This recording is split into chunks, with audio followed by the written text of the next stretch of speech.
नमस्कार प्रधानमंत्री जी। एशियानेट सुवर्णा news, Asianet news, Kannada Prabha और asianetnews.com से बात करने के लिए 2014 और 2019 में बहुत डिसाइसिव विक्ट्री मिली आपको। फिर से आप वही बात कर रहे हैं कि डिसाइसिव विक्ट्री इस बार बहुत ज़रूरी है और आप उसमें इंडिया की ग्रोथ स्टोरी की बात करते हैं। ग्रोथ स्टोरी और डिसाइसिव विक्ट्री का क्या मेल है? देखिए, पहली बात है कि लोकतंत्र में मैं तो चाहूँगा हर एक राजनीतिक दल में ये एस्पिरेशन होना चाहिए कि भाई हम चुनाव लड़े, लोगों का विश्वास जीते और सत्ता में आकर के हमारे जो उसूल हैं, हमारे जो रूल्स हैं, जो भी अपने सपने हैं उसको लागू करने का प्रयास करें। तो किसी भी राजनीतिक दल में अगर ये महत्वाकांक्षा ही नहीं है तो फिर लोकतंत्र के लिए ठीक नहीं है। तो लोकतंत्र की आवश्यकता है कि सभी राजनीतिक दल जो भी है इनके मन में भाव रहना चाहिए कि वे कभी न कभी सत्ता में आकर के अपने विचारों के आधार पर देश की सेवा करेंगे। ये लोकतंत्र की आवश्यकता होती है। जहाँ तक बीजेपी का सवाल है, देखिए 2014 में जब हम आए थे तब एक 5-6 दशक का कांग्रेस को राज करने का अवसर मिला और शायद उनको कोई विपक्ष जैसा कुछ था ही नहीं। इतना मीडिया भी नहीं था और न ही इतनी मीडिया में वाइब्रेंसी थी। यानी एक प्रकार से उनके लिए ऐसा खुला मैदान था और देश भी उनके साथ था, क्योंकि आज़ादी के आंदोलन के बाद जो भाव थे वो जो चाहते वो देश कर लेता, लेकिन वो मौका गंवा दिया और धीरे धीरे डिटोरेशन पर आया। और उस परिस्थिति में 2013 में, जबकि मेरे पर एक आरोप था इस आदमी को हिंदुस्तान का क्या पता है, इस आदमी को दुनिया का क्या पता है, ये सारे नकारात्मक मुद्दे होने के बावजूद भी लोगों ने हमें सेवा करने का अवसर दिया है। और मैं कह सकता हूं कि 2014 वो उम्मीद का कालखंड था। लोगों के दिल में भी उम्मीद थी और मेरे मन में भी उम्मीद थी कि हम उनकी उम्मीदों को पूरा करें। और 5 साल में सरकार चलाना मतलब मैं शासन नहीं करता हूं, मैं सेवा करता हूं। सरकार चलाने का मतलब मैं पद पर बैठ करके मौज करने के पक्ष में नहीं हूँ। मैं एक सामान्य नागरिक से भी ज़्यादा मेहनत करने का प्रयास करता हूँ लोगों के लिए। लोगों ने बड़े निकट से हमारी सरकार के कामों को देखा। 2014 में उम्मीद का वातावरण था, 2019 में ये एक प्रकार से विश्वास में पलट गया। जन सामान्य का इतना विश्वास, उसने मेरे भीतर एक नया आत्मविश्वास भर दिया। मुझे लगा कि हम सही दिशा में हैं। हम सबके लिए जो काम करने का, सबका साथ, सबका विकास, सबका प्रयास का मंत्र लेके चले हैं, उसको जमीन पर हम उतार पाए हैं। और उसका परिणाम ये आया कि 2019 का कालखंड एक विश्वास का कालखंड रहा। और आज जब मैं 2024 में देशवासियों के पास गया हूं तो मेरा 13-14 साल का एक राज्य के मुख्यमंत्री नाते अनुभव, 10 साल का प्रधानमंत्री के नाते अनुभव और इसमें किए हुए कामों के आधार पर मैं कह सकता हूं कि मैं इस बार गारंटी लेके गया हूं। यानी कभी उम्मीद, फिर विश्वास और अब गारंटी। और जब गारंटी होती है ना तो बहुत बड़ी जिम्मेवारी होती है। और मुझे लगता है कि आज दुनिया में जो भारत का के प्रति भरोसा बना है, आखिर विश्व ने, हिंदुस्तान ने 30 साल तक अस्थिर सरकारों को देखा है। अस्थिर सरकारों ने देश का बहुत नुकसान किया है। विश्व में भी भारत का पूरी तरह देखने का नजरिया बहुत ही एक प्रकार से कोई वैल्यू ही नहीं था। लेकिन स्थिर सरकार क्या कर सकती है वो देश के मतदाताओं ने देखा है, और इसलिए मुझे लगता है कि 2024 ये चुनाव मोदी नहीं लड़ रहा है, बीजेपी नहीं लड़ रही है, देश की जनता का इनिशिएटिव है। देश की जनता 10 साल के अनुभव के आधार पर निर्णय कर चुकी है, और इसलिए ये चुनाव का उस अर्थ में अत्यंत महत्व है। तो अब जगह जगह जा रहे हैं मोदी जी, सभाएं कर रहे हैं, रैलीज कर रहे हैं, माहौल क्या लग रहा है आपको? लोगों के रिएक्शन के ऊपर मैं सार्वजनिक जीवन में लंबे समय से काम करता हूं। मैं संगठन का कार्यकर्ता रहा हूं, तो मैं माहौल को समझ पाता हूं। मैं कोई ज्योतिषी नहीं हूं, लेकिन उस वाइब्रेशंस को समझ पाता हूं, और उसके आधार पर मैं कह सकता हूं कि मैं जहां जहां गया हूं, और मैं कोई चुनाव के समय दौरा करने वाला इंसान नहीं हूं। मैं हफ्ते में नॉर्मली हर फ्राइडे सैटरडे संडे कहीं न कहीं जाता हूं, सरकार के कामकाज करता हूं, वो भी मैं जनता के बीच में करता हूं, और उसके कारण मुझे बदलता हुआ माहौल वो सब उसका मुझे अंदाज आता है। और इसलिए मैं देख रहा हूं कि ये जो एक तरफा वातावरण दिख रहा है वो चुनाव डिक्लेयर होने के बाद पैदा नहीं हुआ है, ये पिछले 10 साल में निरंतर बढ़ता गया है, और लोगों का अप्रत्याशित समर्थन। दूसरी तरफ मुझे बताइए, सामान्य मतदाता, आप ही अगर मतदाता है तो आप मतदाता के नाते वोट करने जाएंगे तो क्या सोचेंगे? पहले तो आप सोचेंगे कि ये देश किसको दे रहा हूं, किसके हाथ सुपुर्द कर रहा हूं। तो आप जो भी लोग दिखते हैं कंपैरिजन करेंगे, फिर आप तक नहीं इनको देश उनको सुपुर्द कर सकते हैं। क्यों? तो उनका ट्रैक रिकॉर्ड है, वो जो बात बताते हैं और जो करते हैं, उन सब के आधार पर एक मन बनता है। दूसरा,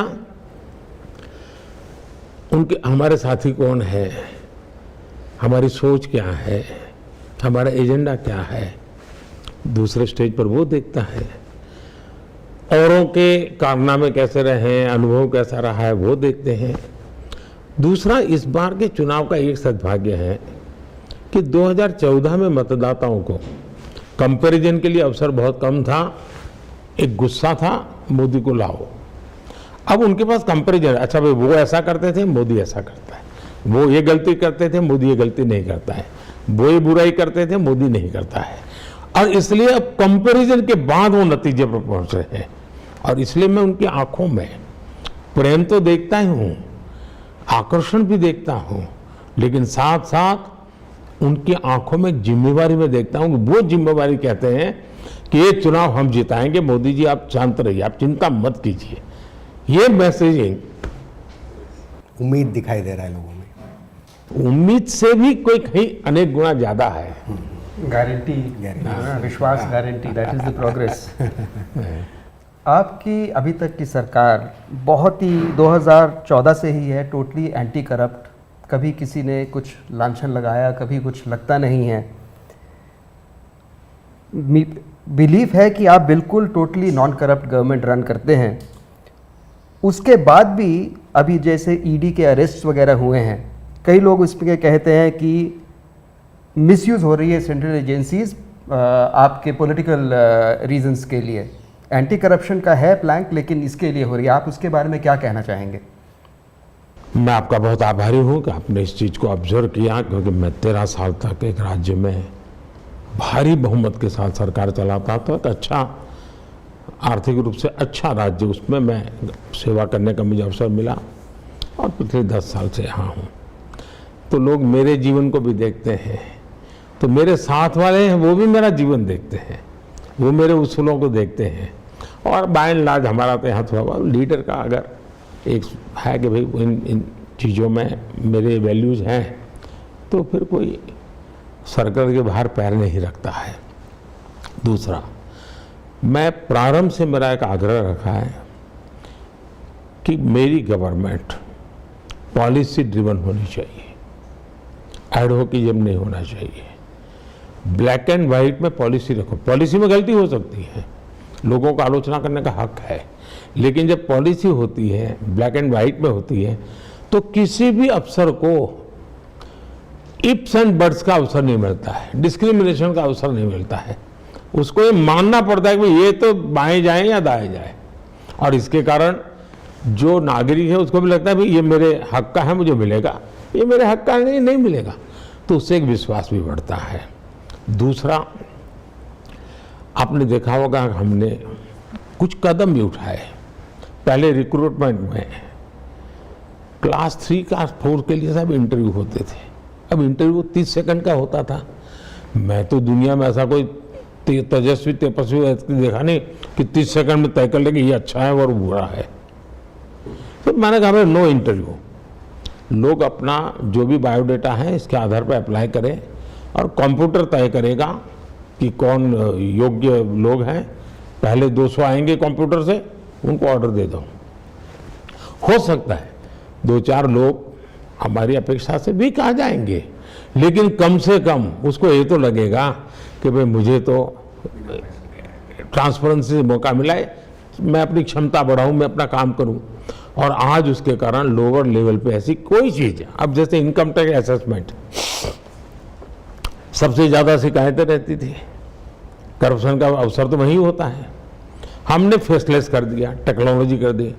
आज मुंबई की फाइल गुवाहाटी में देखी जाती होगी या चेन्नई में देखी जाती होगी या कोची में, किसी को मालूम ही नहीं है, और इसलिए वो मेरिट के आधार पर चीजें देखता है, तो लोगों का विश्वास भी बनता है और काम भी।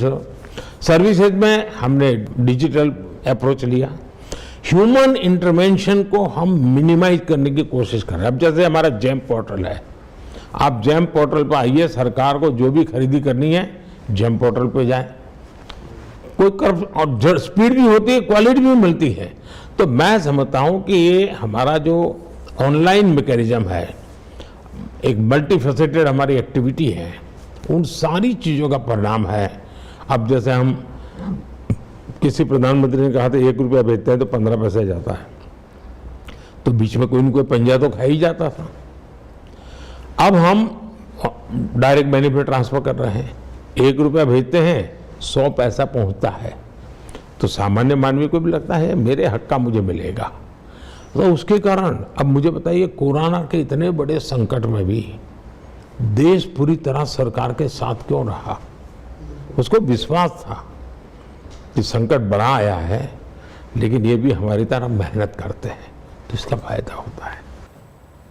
तो ईडी और सीबीआई के मिसयूज के बारे में कुछ सवाल उठ रहे थे। मैं हैरान हूं जी कि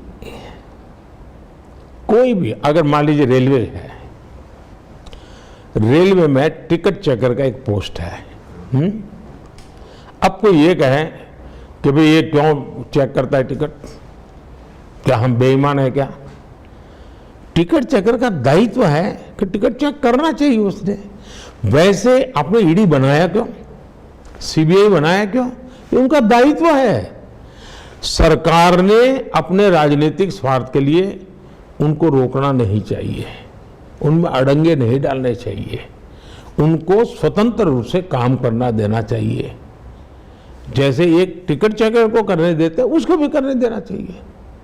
दूसरी बात है, तो आखिर ईडी ने काम क्या किया है?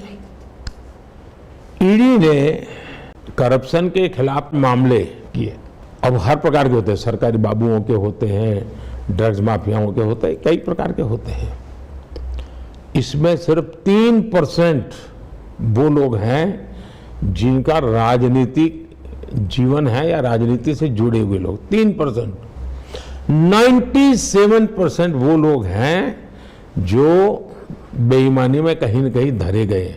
कई अफसर घर गए हैं, कई अफसर जेलों में पड़े हैं, इसकी कोई चर्चा ही नहीं करता है। कि अगर देश में करप्शन के खिलाफ काम करने के लिए एक संस्था को जन्म दिया आपने, वो तो पुरानी सरकारों ने दिया है, हमने नहीं बनाई है। वे अगर काम न करे तो सवाल पूछना चाहिए, काम करे इसलिए सवाल पूछा जाए, ये लॉजिक बैठता नहीं। अच्छा, 3% सिर्फ हैं जिनको अभी तक ईडी पहुंची है, 97% दूसरा है। दूसरी बात है, भ्रष्टाचार से सिर्फ रुपया पैसा का न्याय होता है ऐसा नहीं। मान लीजिए एक ब्रिज है, भ्रष्टाचार के तहत ऐसे ही किसी को कॉन्ट्रैक्ट दे दी गया और ऐसे ही उसने ब्रिज बना दिया और कुछ साल में वो ब्रिज गिर गया, मुझे बताइए कितना भयंकर नुकसान होगा। उसी प्रकार से एक सामान्य नागरिक बड़ी मेहनत करके उसने अपनी एग्जाम पास की, लेकिन चूंकि भ्रष्टाचार नहीं कर पा रहा है, क्योंकि उसकी सिफारिश नहीं है, इसलिए उसको हक नहीं मिलता और किसी फालतू व्यक्ति को नौकरी मिल जाती है। यह असंतोष जो है वो देश में लंबे समय तक नहीं चलता है। दूसरा, ईडी ने 2014 से पहले पीएमएलए, जिसके अंतर्गत ईडी ऑपरेट करती है, 1800 से कम उन्होंने केसेस किए थे। अब देखिए, जबकि उनको काम करना था, जबकि उस समय तो सरकार पर बहुत आरोप लग रहे थे भ्रष्टाचार के, 1800 किया। 2014 के बाद हमने 10 साल में हमारे यहाँ सरकार खंड में ईडी ने 5000 से ज़्यादा केसेस किए हैं। ये उसकी एफिशिएंसी है, उसकी एक्टिविटी दिखाता है। 2014 से पहले ओनली 84 सर्चेज कंडक्ट की गई थी, ओनली 84। इतना बड़ा डिपार्टमेंट सोया पड़ा था। 2014 के बाद 7000 सर्चेज हुई है। 84:7,000। 2014 के पहले यानी उनके 10 साल में करीब 5000 करोड़ रुपीस की प्रॉपर्टी अटैच की गई थी। 2014 के बाद 1.25 लाख करोड़ रुपए की प्रॉपर्टी अटैच की गई है। ये देश की संपत्ति है जी। अब मुझे बताइए, ईडी का ट्रैक रिकॉर्ड क्या बताता है?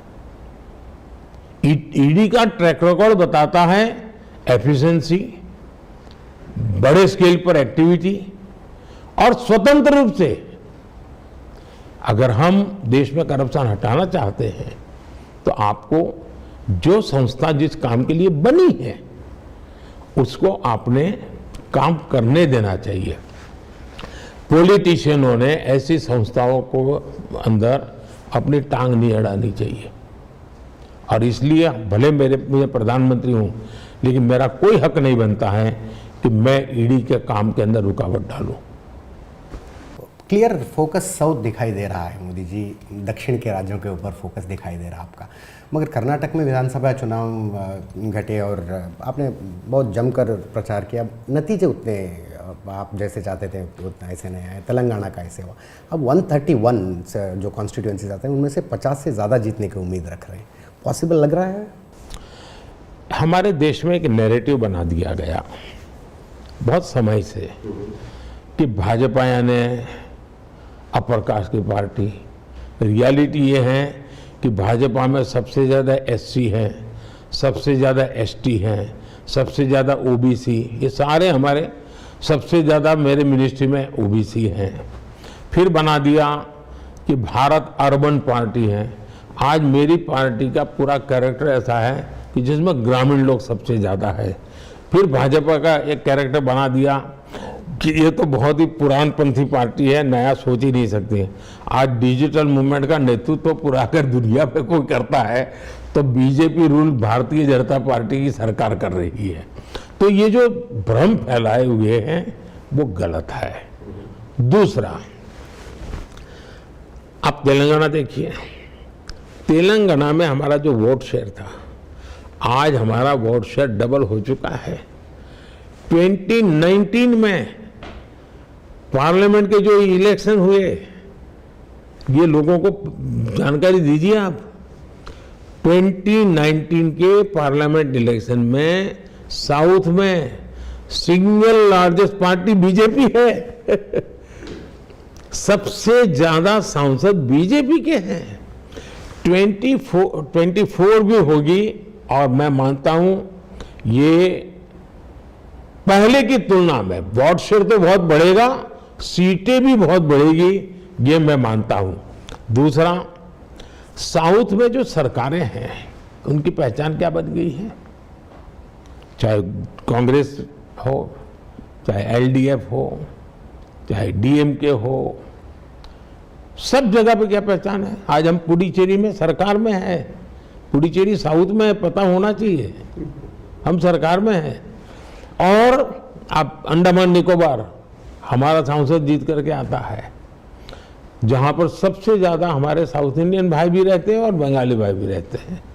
और इसलिए ये जो सिंप्लीफिकेशन हो रहा है, अब इनकी सरकारों का तरीका क्या है, पूरी तरह ये फैमिली रन सरकारें हैं, भ्रष्टाचार, आकंठ भ्रष्टाचार है जी। अब आप देखिए वहां हाल क्या है साउथ में। कांग्रेस के युवराज उत्तर से भाग करके दक्षिण में आश्रय लिया उन्होंने, वायनाड में निकल गए। इस बार उनकी हालत यह है कि वो इंतजार कर रहे हैं कि जैसे ही 26 तारीख को वायनाड का पोलिंग हो जाएगा, वे किसी और सीट की घोषणा उनके लिए होगी। वो दूसरी सीट की तलाश में है, ये पक्का लिख के रखिए मेरे शब्द। और मैंने एक बार घोषणा की थी पार्लियामेंट में कि उनके बड़े बड़े नेता अब लोकसभा लड़ने वाले नहीं है, वो राज्यसभा में जाएंगे। और मेरे कहने के 1 महीने के बाद उनके सबसे बड़े नेता को राज्यसभा से आना पड़ा, लोकसभा छोड़ देनी पड़ी। तो ये पराजय पहले से स्वीकार कर लिया है जी। और इसलिए मैं इस बार पूरी तरह आश्वस्त हूं कि, और मैं जब ये राम मंदिर को लेकर के मेरा अनुष्ठान चल रहा था, और जब मैं साउथ में अनुष्ठान के समय गया तो मैं देखा कि वहां पर जो लोगों का प्यार मैं देख रहा था, लोगों का विश्वास देख रहा था, वो मैं मानता हूं कि अनप्रेसिडेंटेड था। और अब मैं पक्का मानता हूं कि जो मिथ है वो टूटेगा। बहुत जल्द भारतीय जनता पार्टी को सेवा करने का अवसर भी मिलेगा, और इस चुनाव में ज़्यादा से ज़्यादा हमारे प्रतिनिधि संसद में मेरे साथ काम करने के लिए आएंगे। वोट शेयर तो बहुत ही ज़्यादा बढ़ेगा। कर्नाटक से आता हूं मैं, और कर्नाटक के बारे में ही सवाल। कर्नाटक के कांग्रेस सरकार इस पर निर्भर है कि उन्होंने 5 गारंटी दिए हैं, 2,000 रुपये महिलाओं को जाती है। ये सब गारंटी स्कीम्स, फ्रीबीज आप कैसे देखते हैं मोदी जी? और इसमें खाली ये, क्या इंडिया ग्रोथ स्टोरी को सपोर्ट कर सकती है ऐसी freebies? Can India afford such freebies? और इस बार लोकसभा चुनाव में 1 लाख रुपए हर महिला को, और 25 गारंटी की बात कर रहे हैं। How do you see this? ऐसा है कि उनकी क्या मजबूरी है वो जाने।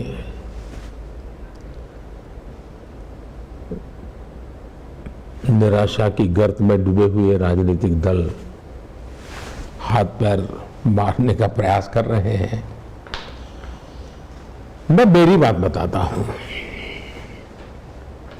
देखिए, मुझे लंबे अरसे तक गुजरात में एक मुख्यमंत्री के नाते काम करने का अवसर मिला है, और 10 साल से मुझे प्रधानमंत्री के रूप में लोगों ने काम करने का मौका दिया है।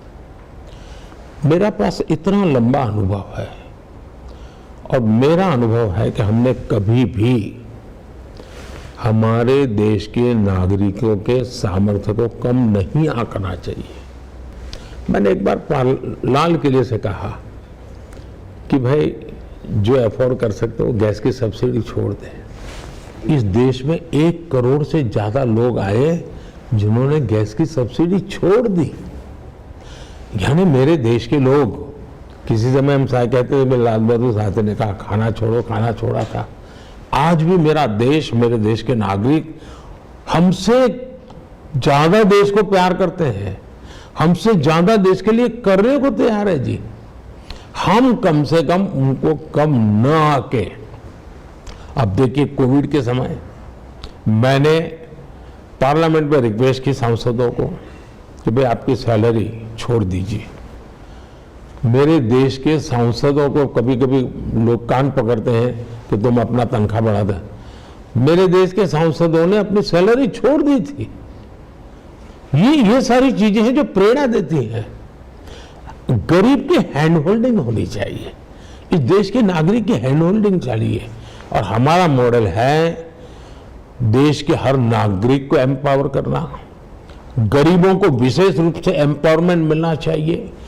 और देखिए, बहुत सी चीजें ऐसी होती है कि आप सिस्टमेटिक जनता पर का बोझ कम करना सरकार का दायित्व है, ये कोई उपकार नहीं है, हमारा का दायित्व है। लेकिन उसके तरीके क्या, जैसे हमने जन औषधि केंद्र खोले, करीब 11,000 जन औषधि केंद्र खोले हैं और मैं 25,000 तक ले जाना चाहता हूं। जन औषधि केंद्र में करीब 2,000 दवाइयां मिलती हैं, करीब 300 से ज्यादा मेडिकल इक्विपमेंट मिलते हैं और 80% डिस्काउंट। मतलब आपके परिवार में बुजुर्ग हैं और आपके परिवार के बुजुर्ग को अगर महीने का 2,000-3,000 की दवाई लगती है तो मध्यम वर्ग के परिवार पर बहुत बड़ा बजट पर आज 80% डिस्काउंट हो गया, तो उसको भी लगता है माँ बाप की सेवा करूंगा। अब देखिए, बिजली बिल कम करने के लिए मैंने एलईडी बल्ब योजना लाई। जो एलईडी बल्ब कांग्रेस के जमाने में 400 रुपये मिलता था, वो मेरे जमाने में 40 पे आ गया। एलईडी बल्ब के कारण उसका 20%, 30% बिजली का बिल कम हो गया। और अभी मैं पीएम सूर्य घर योजना लेके आया हूं। आप सोलर पैनल लगाइए, 0 बिजली बिल। इतना ही नहीं, आगे का कालखंड इलेक्ट्रिक व्हीकल का आने वाला है, तो आप सोलर एनर्जी से अपने घर की बिजली का उपयोग करिए और आपके व्हीकल को भी आप इलेक्ट्रिक व्हीकल को चार्जिंग कर सकते हैं उसी से। इसका मतलब उसका ट्रांसपोर्टेशन भी 0 बजट वाला हो सकता है।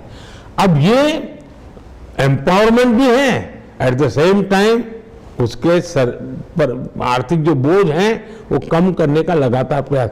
और इन सब प्रोजेक्ट का परिणाम क्या आया है? पहले गरीबी हटाओ के नारों 5 दशक तक सुने हैं, पहली बार देश सुन रहा है कि 25 करोड़ लोग गरीबी से बाहर निकले। ये एम्पावरमेंट से होता है। देश का सामान्य नागरिक बहुत सामर्थ्यवान है। मेरा देश के सामान्य नागरिक पर ज्यादा भरोसा है। आप क्योंकि आप जनौषधि केंद्रों पर बोले, एक वीडियो देख रहा था मैं, कोई बुजुर्ग खड़े होके बोलते हैं, वीडियो कॉन्फ्रेंस था आपका, 5,000 रुपये पहले औषधि का खर्च आता था, अब 1,600 पे कम हुआ है और मैं बचे हुए पैसों से एक फल खा पा रहा हूँ। आप भी बहुत भावुक हुए थे, बात करते करते बहुत भावुक हो गए थे आप। लगता है ऐसे बहुत सुकून देते हैं ऐसे योजनाएं। Yeah, I'm from Kerala and more interested in Kerala. You seem to be more focused in Kerala than previous years, and whenever you come to Kerala, you focus on the cooperative sector and the looting of public money. It is, can I expect some actions or? पहली बात तो है कि Bharatiya Janata party और जनसंघ के जमाने से हम पूरे देश की सेवा करना चाहते हैं, देश के हर हिस्से की सेवा करने। राजनीतिक फायदा हो वहां करो काम, राजनीतिक फायदा न हो वहां न करो काम, ये हमारे सिद्धांत नहीं है। 1967 में जनसंघ का सबसे बड़ा राष्ट्रीय अधिवेशन केरल में हुआ था। क्या मतलब, हमारे लिए केरल सत्ता पाने के लिए एक मैदान है ऐसा नहीं है। हमारे लिए केरल भी वैसे ही सेवा क्षेत्र है और हम सेवा करते हैं और हम उतने ही लगन से पहले से कर रहे हैं। हमारे सैकड़ों कार्यकर्ताओं को गोलियों से भून दिया गया है, पॉलिटिकल मर्डर किए गए हैं, उसके बावजूद भी हम आज भी वहां सेवा, मां भारती की सेवा करने के भाव से कर रहे हैं। और लेफ्ट की कैडर पर अदालतों ने सजाएं फरमाई हमारे लोगों की हत्याओं के खिलाफ, कई लोग उनके जेल में हैं। तो उसके बावजूद क्यों हमारे लिए कच्छ हो या गुवाहाटी, कश्मीर हो या कन्याकुमारी, हमारे देश का हर कोना हमारा है और इसलिए हम करें। दूसरी बात है, आपने देखा होगा त्रिपुरा, किसी जमाने में लेफ्ट 3-4 दशक तक उनका था। जैसे बीजेपी आई तो लोगों को पता चला भाई ये तो लूटते थे, त्रिपुरा में बीजेपी इतना अच्छा काम करे लोगों के, और बार बार बीजेपी को अब त्रिपुरा में लोग जिताने लगे हैं। वैसा ही बंगाल, केरल के अंदर इतना भ्रष्टाचार की गंध भरी पड़ी है, लेकिन इकोसिस्टम ऐसी बनाई हुई है कि कोई चीज बाहर आने नहीं देते हैं। और इसलिए इस चुनाव में जब गया, मैं कोऑपरेटिव को लेकर के इसलिए बोला हूं कि ये सामान्य मानवी के साथ बहुत बड़ा क्राइम है। ये इसको माफ नहीं किया जा सकता। गरीब परिवार बैंक में पैसा रखता है ना, तो उसको लगता है चलो ब्याज यहाँ ज्यादा मिलेगा, तो उसको लगता है कि भाई पैसा रखता हूं तो बेटी बड़ी होगी तो शादी करवा लूंगा, और बड़ी मेहनत से वो कमा करके उसके पैसा रखता है। फिशरमैन के पैसे हैं, किसान के पैसे हैं, मजदूर के पैसे हैं। और करीब 300 कोऑपरेटिव बैंक है जो पूरी तरह ये लेफ्टिस्ट लोग चलाते हैं, और करीब 1 लाख करोड़ रुपया केरल के गरीबों का, सामान्य मानवी का उसमें पड़ा हुआ है। अब आप उसमें देखिए कि इन्होंने क्या किया।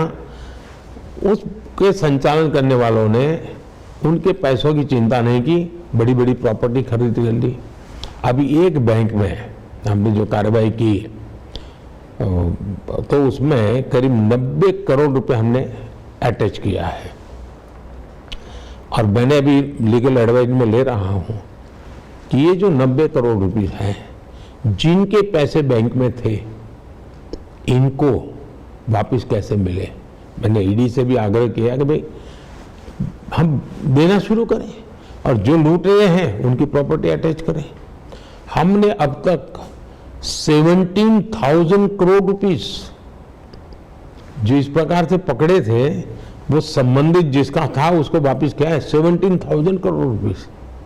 और इसलिए मैं केरल में इन 300 बैंक का जो घपला इन्होंने किया है, अरबों खरबों रुपयों की, ये जो 1 लाख करोड़ रुपया, ये छोटी अमाउंट नहीं है, गरीब है, और मैं मानता हूं उसको, मैं गंभीरता से मैंने लिया है। और ये मेरे लिए चुनाव का मुद्दा नहीं है, ये सामान्य मानवी के जीवन का मुद्दा है जी। There is a lot of discussion between this north-south divide, and it's alleged that the central government is showing a stepmother attitude to the southern states like Karnataka and Kerala. Kerala has also filed a case in the Supreme Court. Karnataka में government आपके ऊपर आरोप लगाती है कि जितना tax हम देते हैं उसमें से बहुत कम हमें वापस मिल रहा है। अगर ऐसे ही चलता रहा तो सेपरेट नेशन करने की। पहली बात है कि हम सब माँ भारती के कल्याण के लिए, हम सबका दायित्व है, चाहे राज्य सरकार हो, केंद्र सरकार हो, 140 करोड़ देशवासियों का हमारा जिम्मा है। व्यवस्था के लिए अलग अलग लोगों को अलग अलग काम मिले हैं, लेकिन हम सबका लक्ष्य, भारत सरकार का भी लक्ष्य ये होना चाहिए कि केरल के भी किसी गांव के व्यक्ति को सुविधा के लिए जो योजना बननी चाहिए उसको मिलना चाहिए। कर्नाटका के भी किसी व्यक्ति को लाभ मिलना चाहिए तो मिलना चाहिए। तो ये हमारी मूलभूत संविधान का स्पिरिट यही है हमको। अब मुझे बताइए, हिमालय से नदियां निकल रही हैं, और हिमालय के जो राज्य हैं वो कह दे कि पानी कहीं किसी कोई मालिकी नहीं है तो मेरी मालिकी है, तो देश चलेगा क्या? कोयला की खदानें हमारी एक स्थान पर है, और हम कह दें कि अब मेरे यहाँ से कोयला बाहर नहीं जाएगा, तो और राज्य अंधेरे में डूब जाएंगे कि नहीं जाएंगे? ये सोच ठीक नहीं है जी। ये संपत्ति सब देश की है, कोई हम उसमें से मालिक नहीं है। दूसरी बात है, ये व्यवस्थाएं संविधान में निर्धारित नियमों से चलती है, कोई सरकार अपनी मर्जी से नहीं करती है। जब 14th फाइनेंस कमीशन आया, उसने एक ऐसा बड़ा जबरदस्त निर्णय किया। पहले 32% डिवोल्यूशन था, उन्होंने 42 कर दिया। अब सब तरफ से मेरे दबाव था, साहब 42 कर ही नहीं सकते, देश चल नहीं सकता है, आप सरकार चला नहीं पाओगे, फेल हो जाओगे। और सरकार को हक है उसमें से 10 में से 5 चीजें लेनी, 3 लेनी, 2 लेनी, 10 लेनी, न लेनी, सरकार के पास अधिकार है, पार्लियामेंट को अधिकार है। लेकिन जब मेरे सामने आया, मैंने कहा भाई मैं जानता हूं, अफसरों ने कहा कि साहब ये तो बहुत मुश्किल होगा, भारत सरकार चला रही मुश्किल होगा, इतना डिवोल्यूशन हो जाएगा।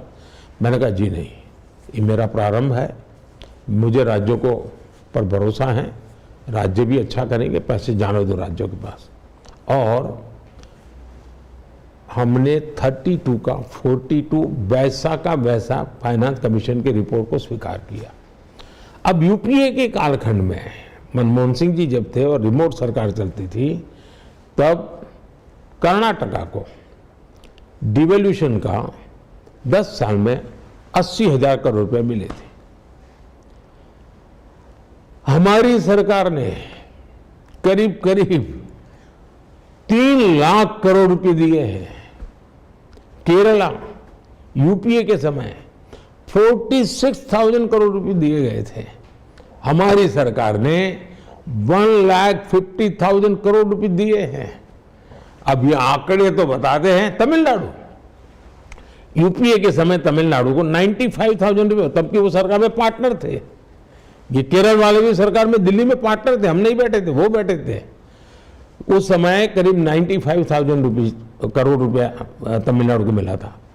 आज करीब करीब 3 लाख करोड़ यानी 2,90,000 करोड़ रुपीस तमिलनाडु को मिला है।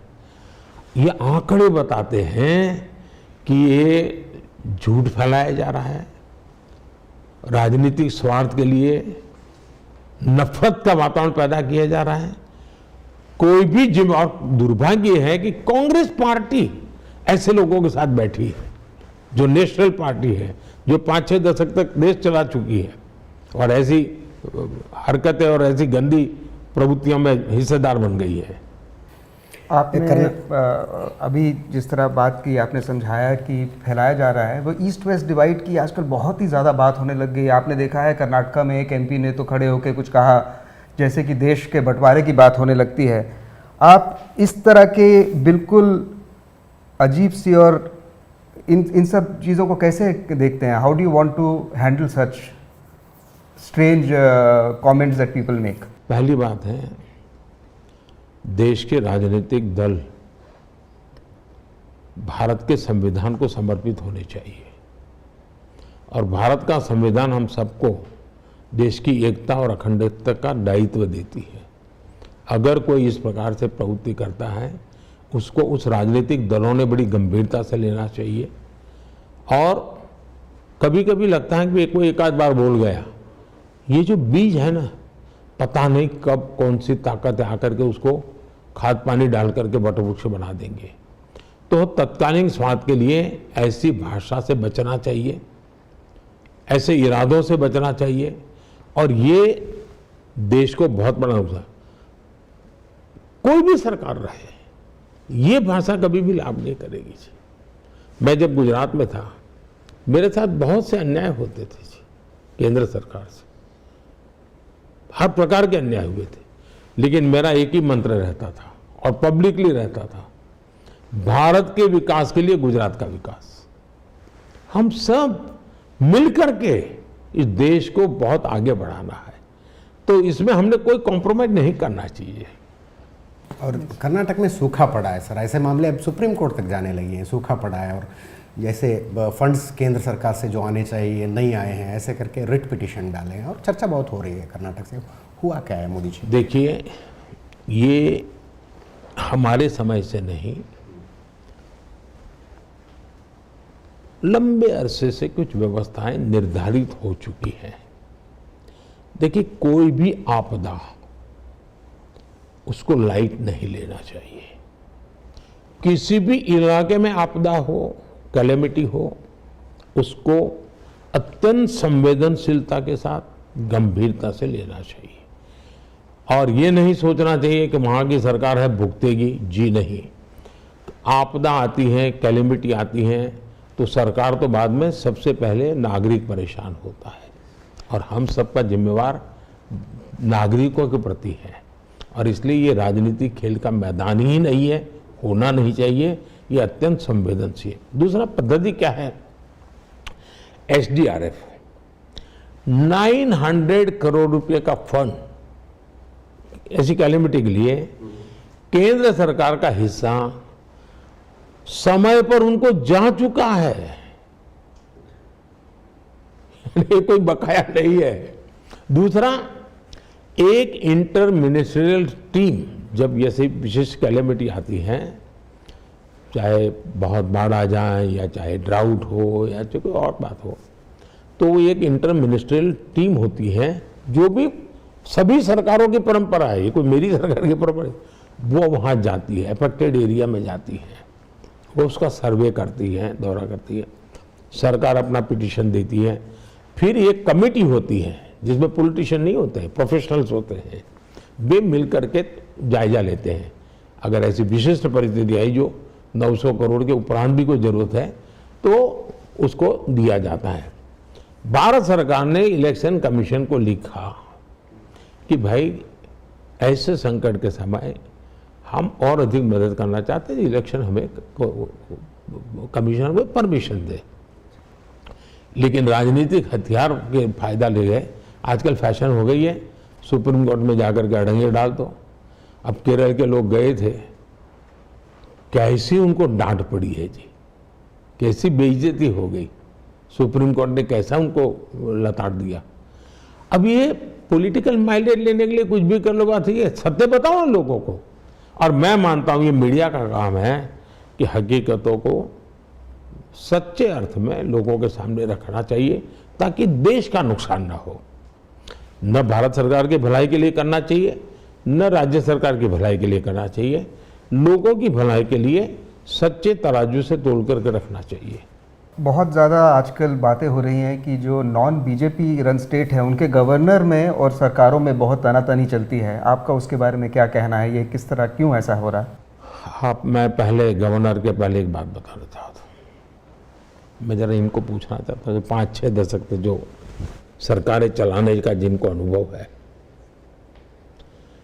दुनिया के दुश्मन देश भी हो ना, हॉस्टाइल कंट्री हो, विरोधी कंट्री हो, वहाँ भी जो हमारे मिशंस होते हैं ना, उन मिशन की पूरी चिंता वो रिस्पेक्टिव कंट्री करती है। उनकी सुरक्षा, उनकी व्यवस्था, सब, उनको कोई दिक्कत ना आए इसके लिए पूरी व्यवस्था करती है। दुश्मन देश के यहाँ भी हमारे देश के एम्बेसडर को या हमारी टीम को उतना ही सुरक्षा सम्मान दिया जाता है। ये तो मेरा देश है, मेरे राज्य है, और संविधान द्वारा निर्मित गवर्नर की पोस्ट है। क्या उसका मान, सम्मान, मर्यादा उन राज्य सरकारों का दायित्व नहीं है? ये कैसे चलेगा? अब आप कल्पना कीजिए कि केरल के गवर्नर एयरपोर्ट जा रहे हैं और लेफ्ट के साथी मिलकर उनको सामने हुड़दंग कर दे। ये क्या शोभा देता है क्या उनकी सरकार को? मुझे तो कभी, मैंने किसी अखबार में कहीं कॉलम पढ़ा, मुझे हमारे गवर्नर साहब तो बेचारे बहुत सहन करते हैं इसलिए बोलते नहीं हैं, लेकिन आरिफ साहब को जो उनके यहाँ बजटरी प्रोविजन का पैसा मिलना चाहिए, उन्होंने खाना बंद करवा दिया था केरल में गवर्नर के यहाँ। अब आप कल उठ करके इतने गुस्से में आ जाएंगे पॉलिटिकल का, उनकी लाइट बिजली सब बंद कर दो, क्या होगा? मुझे याद है महाराष्ट्र में एक बार गवर्नर को ट्रैवल करना था, उनको हेलीकॉप्टर नहीं दिया, विमान नहीं दिया, पहले से तय कार्यक्रम था, लास्ट मोमेंट कैंसिल कर दिया। यानी आप इस प्रकार से, अब मुझे बताइए, गवर्नर का घर तमिलनाडु में, उनके राजभवन के बाहर बम फूटे, पेट्रोल बम फेंका जाए, क्या राज्य सरकार ये शोभा देता है क्या? और संविधान पदों की जो सैंक्टिटी होती है वो बनाए रखनी चाहिए। मैं तो राज्य में रहा हूं जी, मेरे ऊपर सारे कांग्रेस के गवर्नर थे, मुझे कभी प्रॉब्लम नहीं आता था। मैं उनका मान सम्मान रखता तो वो मेरा मान सम्मान रखते थे, और ये सालों से चलता आया है। अब आज सहन नहीं कर पाते हैं जी। अच्छा, गलत होगा वो तो उसका संवैधानिक पद पर है, उसका दायित्व है, वो करेगा अपनी जिम्मेवारी। Seeking your attention to Kerala back again. BJP is trying hard to get a foothold in Kerala, and for the last 10 years you are also focusing on Kerala, but it is very difficult to get a terrain there. Why is it so difficult? What are the challenges? पहली बात है कि चुनाव में क्या होता है इसके आधार पर हमारी पार्टी सेवा नहीं कर पा रही, ऐसा नहीं है। आप देख लीजिए पिछले दिनों जब भी केरल में कैलेमिटीज आई, सर्वाधिक लोग अगर मैदान में रह करके काम किया तो हमारे लोगों ने क्या किया है। और इसलिए आज स्थिति यह है कि केरल में लेफ्ट की जमीन खिसक रही है और वहाँ की जनता को पता चल रहा है कि वहाँ के मतदाताओं की आंख में धूल झोंकी जा रही है। एलडीएफ यूडीएफ इकट्ठा हो तमिलनाडु में, एलडीएफ यूडीएफ आमने सामने लड़ते हो केरल में। अब एशियानेट तमिलनाडु में खबर देगा साथ है, एशियानेट केरल में खबर देगा लड़ रहे हैं, तो लोगों का विश्वास टूट जाता है। 2011 विधानसभा चुनाव एनडीए को 6% वोट मिला था। 2014 के बाद लोकसभा, विधानसभा, लोकल बॉडी हर चुनाव में बीजेपी को करीब करीब 15-15% वोट मिल रहा है। मतलब हम लगातार प्रगति कर रहे हैं, लेकिन वही एक मापदंड नहीं है। हम जिस प्रकार से वहां के लोगों की सेवा करते हैं, भरपूर सेवा करते हैं, करते रहेंगे। और मैं मानता हूं कि गुड गवर्नेंस और नैरेटिव मिस इन्फॉर्मेशन, इसके बीच में लड़ाई है। इन्होंने अब हवा बना दी थी, कोविड में बहुत सफलता की और सबसे ज्यादा लोग वहां मरे, फैल गए। तो आप मीडिया को कंट्रोल करके हवा फैला दोगे, इससे नीचे की स्थितियां सुधरती नहीं है जी।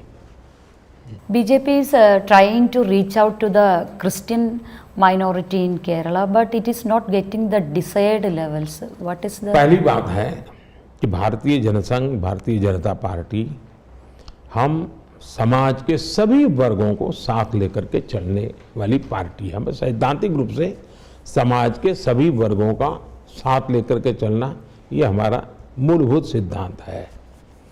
अब देखिए गोवा में कई दशकों से हमारी सरकार चल रही है, लगातार सरकार चल रही है और वो क्रिश्चियन कम्युनिटी के मदद से ही चल रही है, उनके सहयोग से ही चल रही है।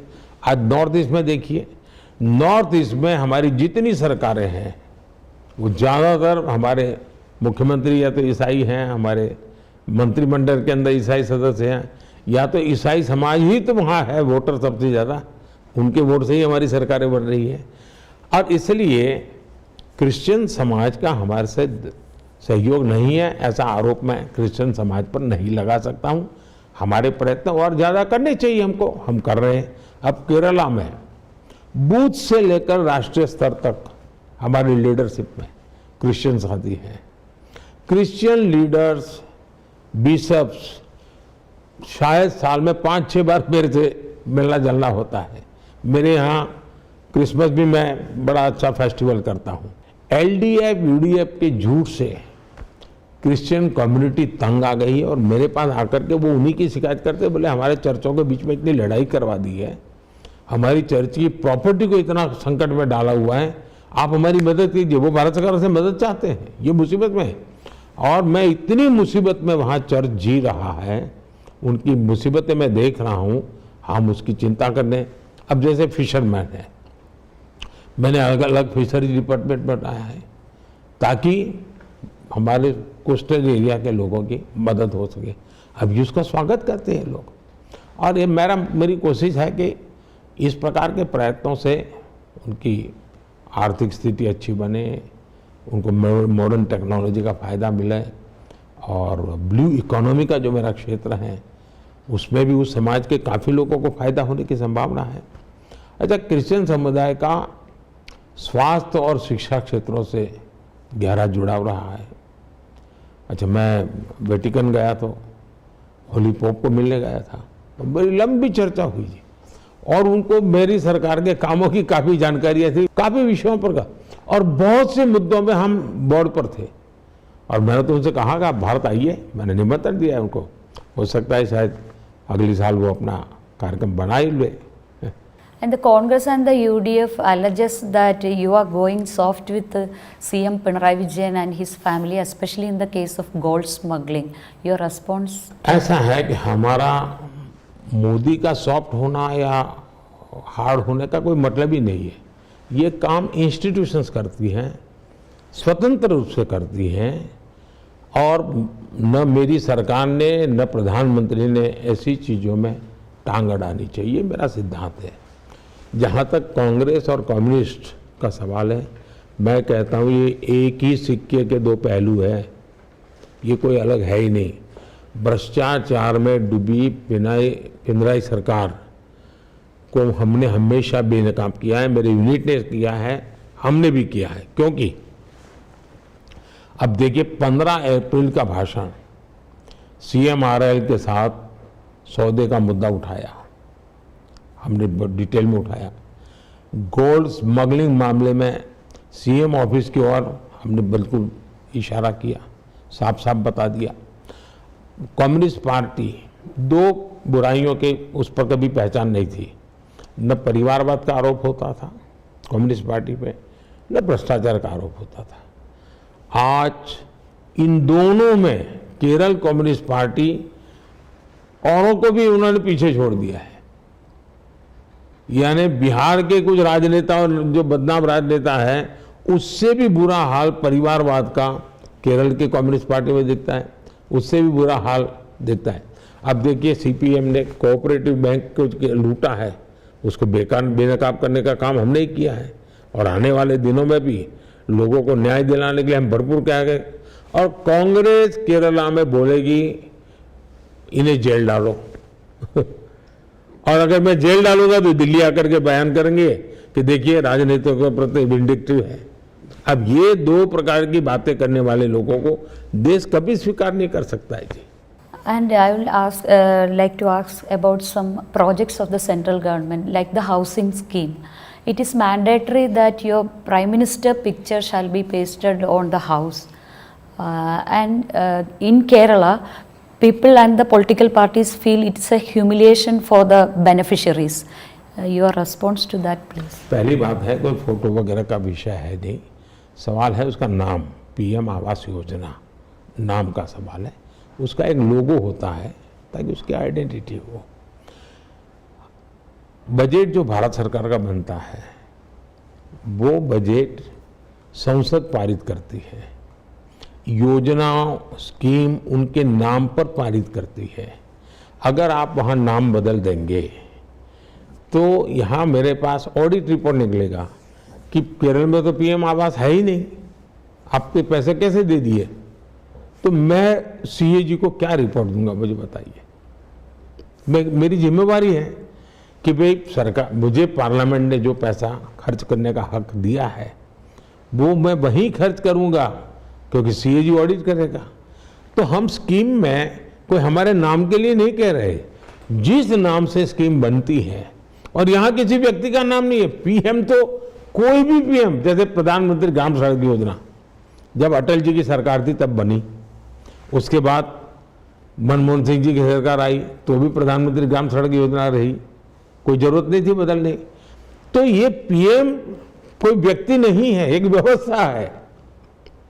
उसको भी अगर वो विरोध करेंगे तो इसका मतलब आपका नफरत का और निराशा का तत्व कितना दूर है। अच्छा, स्टिकर लगा देने से क्या फायदा है, ये क्यों तनाव पैदा करते हैं। राज्य सरकारों को पास 42% डिवैल्यूएशन मिला हुआ है, वो अपनी योजनाएं चलाएं, कौन मना करता है। और इसलिए हमारे कोऑपरेटिव फेडरलिज्म में दोनों की जिम्मेवारी होती है। अब केरल को लगता है कि इन जिम्मेवारियों को नहीं निभाएंगे। You have अब concentrated. मुझे बताइए, हमने आयुष्मान आरोग्य मंदिर ये योजना बनाई, बजट से हमको उस काम के लिए पैसा मिला हुआ है। अब केरल ने कह दिया हम मंदिर नहीं लिखेंगे। मंदिर का मतलब पूजा घर नहीं है जी। आप मेरे यहाँ बड़ौदा में जाइए, हाई कोर्ट को, वहाँ कोर्ट जो है उसको न्याय मंदिर कहते हैं। हमारे यहाँ पहले जो बच्चे उसको जाते थे प्री प्राइमरी तो बाल मंदिर बोलते थे। अब बाल मंदिर को वर्शिप का स्थान थोड़ा है, तो ये आरोग्य मंदिर कहा तो सामान्य हमारे टर्मिनोलॉजी है, वो कहते हम नहीं करेंगे। अब ये तरीका जो है वो नफरत का वातावरण है, वो उचित नहीं है। You are concentrating on bettering the relationship with the Middle East, and many of the Middle East countries have honored you. With the highest why awards, why it has happened never earlier? देखिए, देश का दुर्भाग्य रहा कि पिछली सरकारों ने हमारे वेस्ट एशिया के साथ जो संबंधों को मजबूत करना चाहिए उसकी दिशा में कभी ध्यान नहीं दिया। हम दो ही काम करते थे, एक ऑयल इंपोर्ट करते थे और सस्ते मैन पावर को मजदूरी के लिए एक्सपोर्ट करते थे। अब ये कोई समझदारी का काम नहीं था। आज हमारा रास्ता बहुत ही मजबूत है और सेलर बायर से निकल करके एक कॉम्प्रिहेंसिव डेवलपमेंट की ओर जा रहा है। अब हमारा यूएई के साथ हमारा ट्रेड एग्रीमेंट हुआ है यानी मल्टी डायमेंशनल एक्टिविटी ये हम आज कर रहे हैं। आज टेक्नोलॉजी और सर्विसेज भी हम एक्सपोर्ट कर रहे हैं जगह पे। एजुकेशन सेक्टर, हमारी यूनिवर्सिटीज वहाँ काम करने लगी है। एग्रीकल्चर प्रोडक्ट के लिए हमारा समझौता हुआ है, फूड प्रोसेसिंग में लोग यहाँ इन्वेस्टमेंट करने के लिए तैयार हुए। 2015 में मैंने यूएई का दौरा किया था प्रधानमंत्री बनने के बाद। आप जानकर के चौंक जाएंगे, जिस देश में मेरे देश के 25-30 लाख लोग रहते हैं, मेरा केरल सबसे ज़्यादा वहाँ रहता है, लेकिन मेरे देश का प्रधानमंत्री 30 साल तक वहाँ नहीं गया था। 30 साल तक मेरे देश का प्रधानमंत्री अगर उस देश में नहीं जाता है तो मेरे वहाँ जो भारतीय भाई बहन काम कर रहे हैं उनकी क्या इज्जत रहेगी, उनको क्या सम्मान मिलेगा, उनको क्या हक मिलेगा। तो मेरे दिल में एक दर्द था कि जहाँ मेरे केरल के भाई इतनी सारी संख्या में काम कर रहे हैं, मैं उनकी खबर पूछने के लिए जाऊँगा।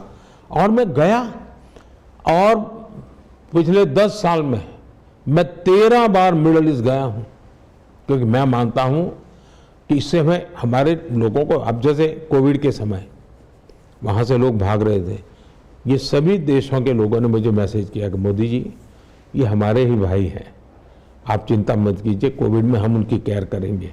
और इन सभी देशों ने जैसे हम हमारे देश में कोविड के लोगों की केयर करते थे ना, वैसी केयर की।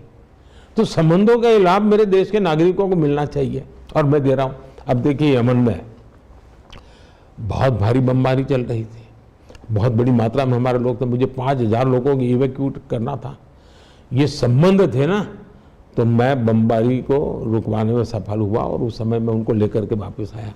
2023 में सूडान में भारतीय नागरिक दोनों, और वो तो वहाँ आंतरिक रूप से 2 फोर्सेस लड़ रहे थे, उनको हम निकाल करके सऊदी जेलों में हमारे ज़्यादातर केरल के लोग थे, करीब 850 लोग, 850 लोग जेलों में सड़ रहे थे। मैंने सऊदी से बात की और मेरी रिक्वेस्ट पर 850 लोगों को उन्होंने बरी कर दिया, वो वापस हिंदुस्तान में आ गए, अपने परिवार के साथ रह रहे। कतर में 8 नेवी वेटरन्स को फांसी हुई थी। मैं वहाँ के राजा का आभारी हूँ कि उन्होंने उनको पार्डन किया। तो हमारे संबंधों की ताकत होती है। मैं मानता हूँ कि हमें, अब देखिए हज यात्रा, मैंने सऊदी क्राउन प्रिंस उस समय थे, आए थे, तो मैंने उनसे कहा, मैंने कहा भाई हमारी यहाँ जनसंख्या बहुत है, हमारे मुस्लिम भाई बहन को हज के लिए कोटा बढ़ाए। मेरी रिक्वेस्ट पर उन्होंने कोटा बढ़ा दिया। यूएई में वहाँ के भारतीय समुदाय की मंदिर बनाने की इच्छा थी। मैंने यूएई को रिक्वेस्ट की कि हमारे लोग मंदिर बनाना चाहते हैं, सिर्फ ज़मीन चाहिए, आप इजाज़त चाहिए। उन्होंने इजाज़त भी, ज़मीन भी दी और कंस्ट्रक्शन में जो भी मदद कर सकते हैं सुविधा की वो की, और भव्य मंदिर आज यूएई में बन गया। लाखों लोग वहाँ दर्शन यात्रा करने जाते हैं। अभी मुझे फरवरी में वहाँ उसका उद्घाटन के लिए जाने का मौका मिला। यानी मैं मानता हूँ कि उन्होंने शायद कई देश हैं जिन्होंने मेरा सम्मान किया है, अवार्ड दिए हैं, highest civilian award, highest civilian awards. और मैं कहता हूँ ये मेरा नहीं है, ये 140 करोड़ भारतीयों का सम्मान है। और उसके कारण आज हमारा इतना संबंध बना है और उसका लाभ, सबसे ज़्यादा लाभ मेरे केरल के भाई बहन को मिल रहा है। संबंध तो दिखाई देते हैं, कोई आपको भाई बोलता है, कोई आपको फैमिली मेंबर बोलता है। ऐसे मिशंस कितने मुश्किल होते हैं मोदी जी? क्योंकि मेरा रुचि क्राइम रिपोर्टिंग में है, एक्सटर्नल इंटरनल डिफेंस में होता है। देखते हैं सब, यूक्रेन से बच्चे आ रहे तो बात करते थे कैसे आए, वो बोलते हैं बस तिरंगा दिखाए और छोड़ दिए हमें। मिशन बहुत मुश्किल मिशंस होते हैं। देखिए, आज भारत की एक क्रेडिबिलिटी है, दुनिया भारत को विश्व बंधु के तौर पर यानी फील कर रही है, सिर्फ शब्दों नहीं भाव से फील कर रही है। और किसी भी संकट के समय भारत हमेशा फर्स्ट रिस्पॉन्डर रहा है। अब मैंने अभी कावेरी ऑपरेशन चलाया था, मेरे कर्नाटका के सबसे लोग वहाँ थे, सूडान से मुझे लाना था। उनको हक्की पिक्की बोलते हैं। हाँ, उन सबको हम लेकर के आए जी। और वो तो बेचारे ऐसा काम करते थे मेहनत का कि उनके लिए तो अगर रोजी रोटी बंद हो जाए तो क्या खाना वो भी मुश्किल था, लेकिन हम लेकर के आए। और इसलिए विदेश नीति का जो पर्सपेक्टिव है वो हमने पूरी तरह बदल दिया है। हमने हमारे नीति में हमारे डायस्पोरा को भी उतना ही महत्व दिया है जितने की हमारे डायस्पोरा की ताकत है, उसको हमने जोड़ना चाहिए। डायस्पोरा में कोई भी संकट हो, हम कहते हैं भाई पासपोर्ट का रंग कोई भी होगा, मेरे लिए वो हिंदुस्तान की है, ब्लड जो है ना वो हिंदुस्तानी है। अगर हिंदुस्तानी ब्लड है तो मैं उसके लिए करूँगा। पहले डायस्पोरा का या रेस्को मैंने फॉरेन पॉलिसी का हिस्सा ही नहीं था जी। लोग अपना नसीब अपना जाने, वो हमें पूछ करके थोड़े गए थे। ये भाव था पुरानी सरकारों का। मैं कहता हूँ नहीं भी वो गया है, अब मेरा काम है, मैं इसकी चिंता करूँगा। और हम एंड टू एंड प्लानिंग करके चलते हैं, ऐसे नहीं चलते हम लोग। दूसरे देशों के लोग भी, हमारी क्रेडिबिलिटी इतनी है जी, एक बार तिरंगा लेके चल पड़े ना, भारत माता की जय बोले तो कोई पूछता नहीं है किस देश का नागरिक है, उसको जाने देता है जी। 2015 में यमन संकट हो, सऊदी किंग से बात की और हजारों लोगों को वापस लाने का काम हमने कहा। यूक्रेन संकट अब तो अभी भी ताज़ी बात है, लोग जानते हैं। इन दिनों मैंने देखा कि शायद किसी कहीं पर एक कैंडिडेट को चुनाव के लिए जो डिपॉजिट देनी थी, तो यूक्रेन में जो बच्चे वापस आए थे उन्होंने इकट्ठे करके उनको पैसा दिया। तो ये अब देखिए, आपको मालूम होगा, शायद केरल के लोगों को मालूम होगा, फादर टॉम की कथा पता होगा। फादर टॉम लंबे अरसे तक आतंकवादियों के कब्जा आईसिस के कब्जे में थे। हमने लगातार डिप्लोमेटिक दिखने फलाने हर कोशिश की और बहुत लंबे समय के बाद उनको वापस लाए, हम जिंदा वापस लाए। एक बंगाल की बेटी अफगानिस्तान में काम करती थी ईसाइयों के लिए, जुडी डिसूजा करके, उसका अपहरण हो गया था। अब एक बेटी का अपहरण हो तो घर को चिंता रहती है, हमारे लिए भी चिंता थी, पता नहीं इसके साथ क्या होगा। महीनों तक वो आतंकवादियों के कब्जे में रही। हमने हर प्रकार के हमारे संबंधों का उपयोग किया, हम उसको सुरक्षित घर लेकर के आ गए। एक फादर प्रेम थे, उस फादर प्रेम को भी उसी प्रकार से, वो तो लंबे अरसे तक रहे थे। और जब फादर प्रेम मुझे मिलने, मैंने उनके घर फ़ोन किया कि उनकी बहन ने उठाया, मैंने कहा आपके भाई आज दिल्ली पहुंच जाएंगे, तो मानने को तैयार नहीं थी, क्योंकि तब तक हमने सिगरेट रखा था। वो मानने को तैयार नहीं थे कि अब तो हम तो सोच रहे थे अब तो जिंदा कभी आएगा ही नहीं। तो ये जो संबंध है उसका उपयोग हम अपने व्यक्तिगत लिए नहीं करते हैं जी। मेरे देश के नागरिक दुनिया में हैं, उनके लिए लगना चाहिए कि देश मेरे साथ खड़ा है, ये बहुत जरूरी होता है जी। पहले हम सोचते थे विदेश नीति से आम आदमी का कुछ लेना देना नहीं है, सोच ऐसा रहता है, हमसे क्या लेना देना। अब समझ में आ रहा है कि हाँ, अब उनको समझ आ रहा है जी। अब हम जिस किसी देश के साथ करार करते हैं, एग्रीमेंट करते हैं, अब जैसे ऑस्ट्रेलिया के साथ एग्रीमेंट किया, तो पहले तो ऐसा लगा, अब ऑस्ट्रेलिया के साथ एग्रीमेंट ऐसा है कि हमारा बार्बर भी अब जाके ऑस्ट्रेलिया में काम करना है तो कर सकता है, हमारा कुक भी ऑस्ट्रेलिया में जाके काम करना है तो कर सकता है ऑफिशियली। और यानी एक प्रकार से हर सामान्य व्यक्ति को अपॉर्चुनिटी मिल रही है जी। तो कॉमन मैन के लिए होता है। हेल्थ केयर के ऊपर वापस आपने काफ़ी बात करी, बहुत बड़ा मुद्दा है फॉर द मिडिल क्लास, और आपने बहुत कुछ किया है। Are you satisfied with where we have reached?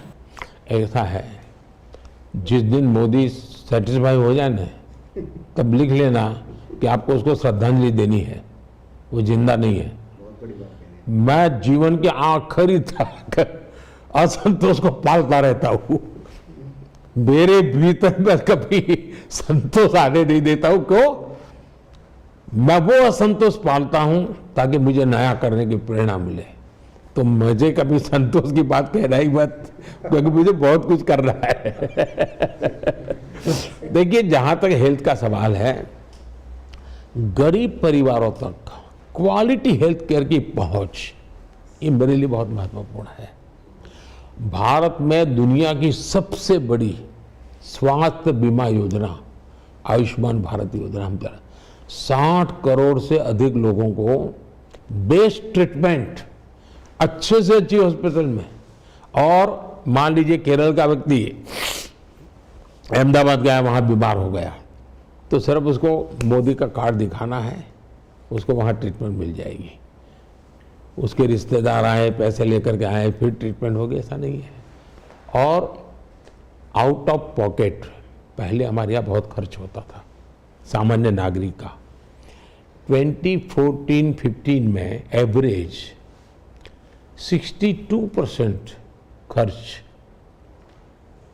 Out of pocket, हर एक को अपने जेब से हेल्थ के लिए खर्च करना पड़ता था, 62%। आज वो कम होते होते 47% हो गया है। मतलब ये व्यवस्थाएं विकसित हुई, सुविधा हुई है।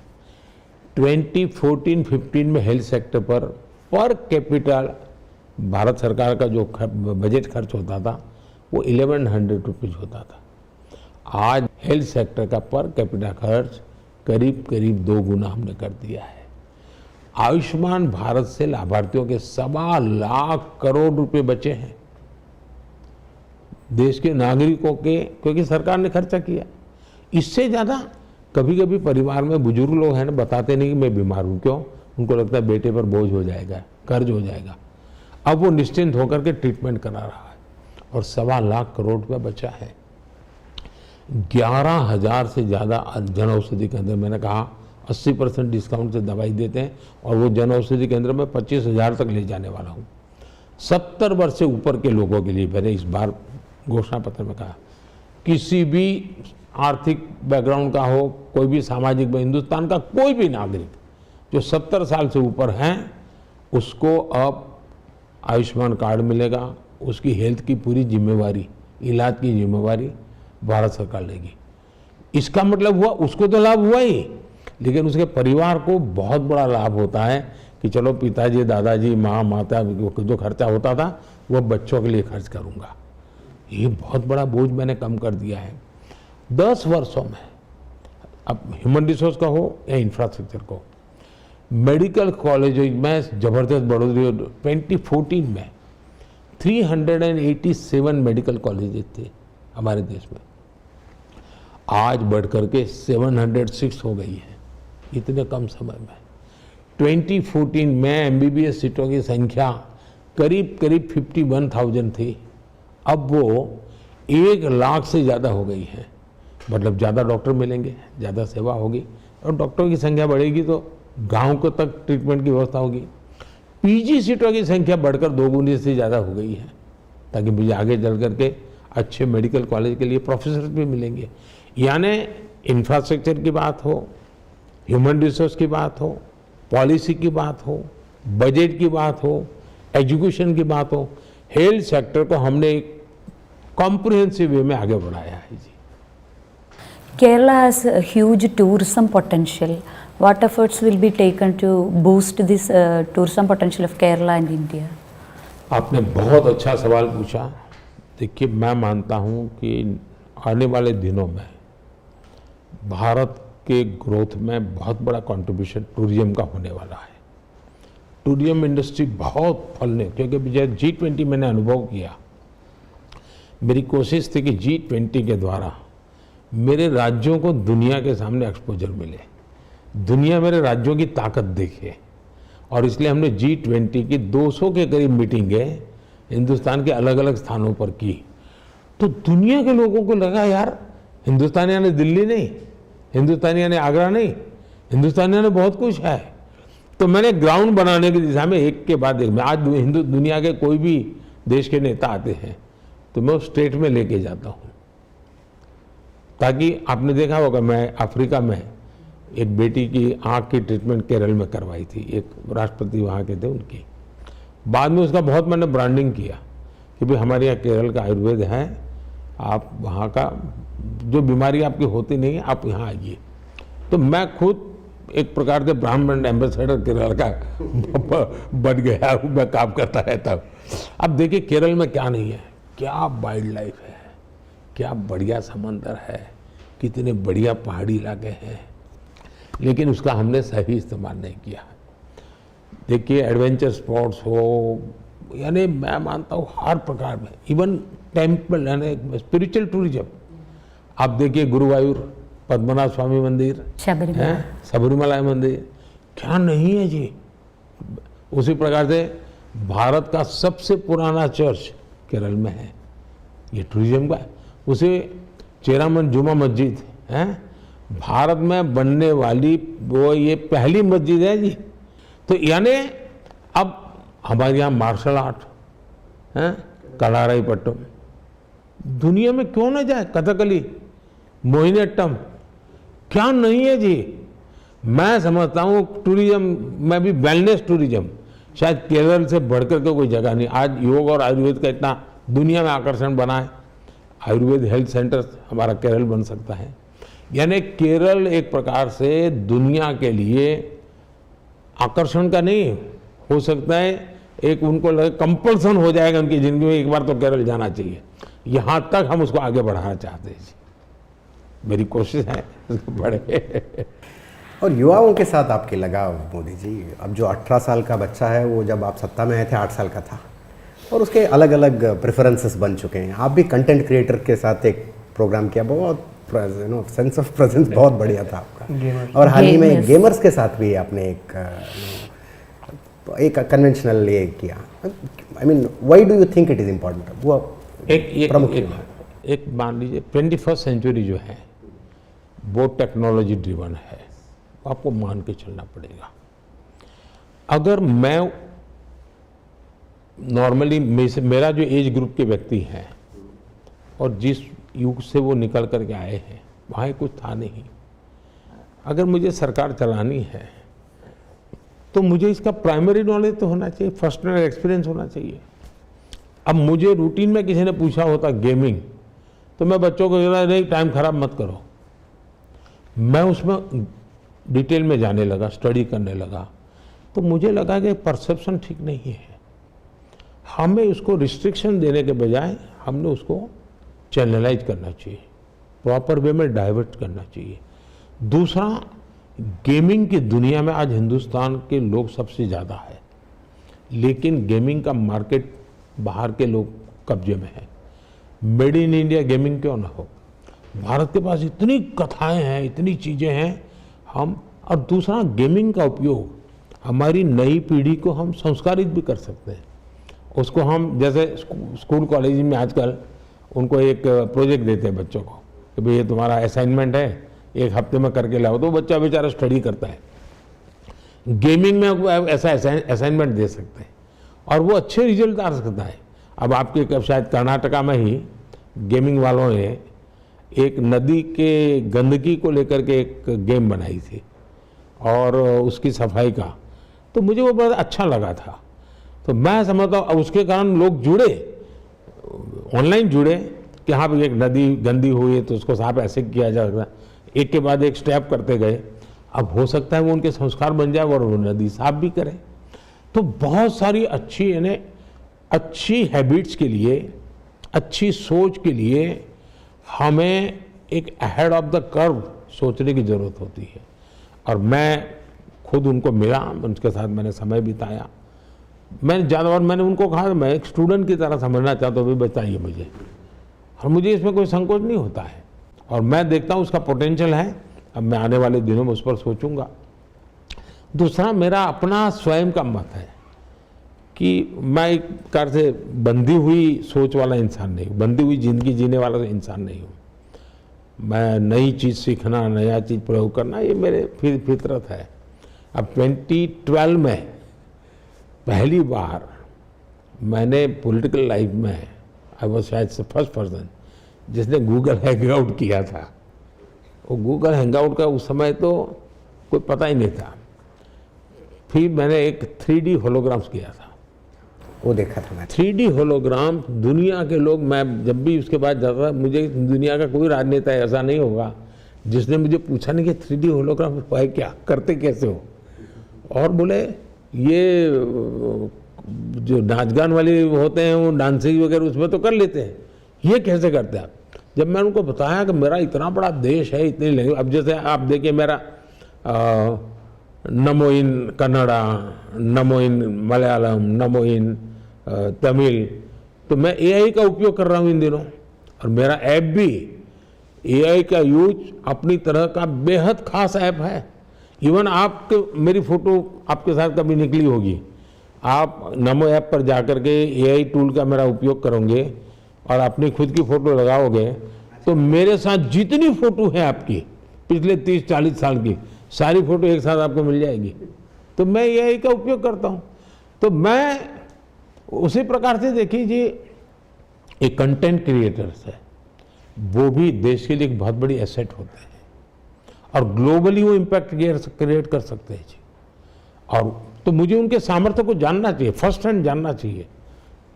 अच्छा, एक बहुत बड़ी इकोनॉमी भी है, मैं चाहता हूँ देश के ग्रोथ में वो भी अपना रोल करें। और स्वाभाविक है कि ये यंग जनरेशन से जुड़ी है तो मुझे भी अपने आप को उसी उम्र के लेवल पे ले जा कर के तैयार करना पड़ता है। देश में VIP कल्चर की तो बहुत लेगेसी है और आई हैव नोटिस्ड उसके बारे में काफ़ी बात होती है। कैसे उसको ख़त्म किया जाए, आपका क्या कहना उसके बारे में? ये बहुत ही चिंताजनक और दुर्भाग्यपूर्ण बात है, क्योंकि ये VIP कल्चर का ओरिजिन जितनी मेरी समझ है एक कॉलोनियल काल से एक प्रकार से जुड़ गया। अंग्रेजों के लिए एक प्रकार के कानून, सामान्य जनता के लिए दूसरा कानून। उनका रहन सहन एक, बाकियों का रहन सहन एक, उनकी जगह एक, बाकी उनकी गाड़ी निकलेगी तो अलग, उनका टांगा निकलेगा तो अलग। ये एक प्रकार से, और अंग्रेजों के जाने के बाद ये सब जाना चाहिए था, लेकिन नहीं गया। हमारे नेताओं ने उसको जारी रखा। अब मैं जब आया तो मैंने पहला काम किया, नो लाल बत्ती। मैंने कैबिनेट निर्णय किया है, कोई लाल बत्ती, रेड लाइट नहीं होगी गाड़ियों पर। ये चलते हैं और सायरन बजाते हैं झूम झूम झूम करके। क्या मतलब है? मैं गुजरात में था, मेरे सभी मिनिस्टर्स को नियम था कि कोई सायरन नहीं बजाएगा। बहुत बड़ा ट्रैफिक हो, जरूरत पड़ गई तो थोड़ा हल्का सा एक करके बंद करो भाई। ये कौन हम बड़े बादशाह हैं कि हम सायरन बजा के चलेंगे। देखिए, मैं मानता हूँ अब VIP नहीं, मेरे लिए तो EPI है। और जब मैं EPI कहता हूँ तो एवरी पर्सन इज इम्पोर्टेंट। और यही हो रहा, लाल बत्ती से लेकर हर एक्शन में VIPism को खत्म करने का मेरा प्रयास रहा है। कुछ चीज़ें जरूरत पड़ती है, वो तो मैं समझ सकता हूँ कि एकदम से आप ये चाहोगे कि भाई देश के राष्ट्रपति जी ऐसे फुटपाथ पर पैदल चले जा रहे हैं, ऐसा तो मैं नहीं चाहूँगा। ये कोई तरीका ठीक नहीं है। लेकिन हमारा कुछ, अब देखिए वैक्सीनेशन हुआ, जीवन मरण का सवाल था कोविड का, मैं भी वैक्सीन ले सक रहा था, लेकिन मैंने तय किया कि मेरा जो नियमों में नंबर लगेगा उसी दिन मैं जाऊंगा। और मैंने तब तक वैक्सीन नहीं लिया था। इतना ही नहीं साहब, मेरी माताजी 100 साल की हुई, मेरी माताजी का स्वर्गवास सरकारी अस्पताल में हुआ। उसने आखिरी जीवन में कभी उसको अस्पताल जाना नहीं पड़ा, आखिरी जाना पड़ा 1 वीक के लिए, लेकिन वो सरकारी अस्पताल में गई। और उस दिन मैं था और आप गाड़ी में, जिस गाड़ी में जा रही थी, गाड़ी भी बहुत मामूली सी गाड़ी थी, मैं देख रहा था उस दिन। और उसकी अंत्येष्टि भी जो सरकारी स्मशान को होता है पब्लिक का, वहीं किया। तो VIP कल्चर के खिलाफ मैं अपने व्यवहार से जितना कर सकता हूँ मैं करता हूँ। और मैं मानता हूँ, अब जैसे रिपब्लिक डे परेड, हमारे इन्वाइटी कौन होते हैं, मैंने जिन्होंने सेंट्रल विस्टा बनाया ना, इन सबको मेरा स्पेशल गेस्ट बनाया था। मैं यूनिवर्सिटी में जाता हूँ कॉन्वोकेशन के लिए, तो मैं यूनिवर्सिटी वालों को कहता हूँ कि पहली 50 सीट मेरे गैस के लिए चाहिए। तो कहते हैं कि 50 सीट साहब, तो उनको ज़रा ये रहता है कि 50 सीट, मैं 50 सीट मांगता हूँ और फिर मैं करता हूँ उस यूनिवर्सिटी के नज़दीक में जो झुग्गी झोपड़ी होती है, वहाँ जो स्कूल होती है, उन बच्चों को मैं कॉन्वोकेशन में बैठाता हूँ। Seeing is believing. उसी समय उसके मन में होता है मैं भी कैसे ऐसा टोपा पहन के जाऊंगा, मैं भी ऐसा कुर्ता पहन के जाऊंगा, मैं भी ऐसा सर्टिफिकेट लूंगा। ये मैं संस्कार करता हूँ। तो मेरे लिए